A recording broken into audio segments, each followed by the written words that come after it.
எல்லா அல்வாவும் சாப்பிட்டு போர் அடிச்சிருச்சு. அப்போ இந்த அல்வா கண்டிப்பாக ட்ரை பண்ணி பாருங்கள். வாழைப்பழ அல்வா வாங்க எப்படி செய்கிறதுன்னு பார்க்கலாம். 3 நல்லா கனிஞ்ச வாழைப்பழம் எடுத்துக்கோங்க. அதை நல்லா கட் பண்ணி ஃபைன் பேஸ்ட்டாக அரைச்சிக்கோங்க.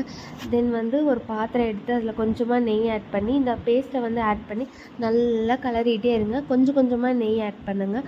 ஒரு 10 மினிட்ஸ் லோ ஃப்ளேம்லேயே வச்சு கொஞ்சம் கொஞ்சமாக நெய் ஆட் பண்ணி கலரிகிட்டே இருக்கணும்.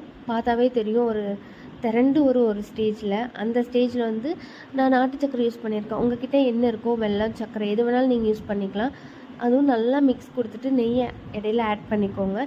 தென் ஏலக்காய் கொஞ்சமாக ஆட் பண்ணிவிட்டு என்கிட்ட முந்திரியும் பாதாமும் இருக்குது. அதை நல்லா பீஸ் பண்ணி அதுவும் நல்லா போட்டு கலரிகிட்டே இருந்தேன்.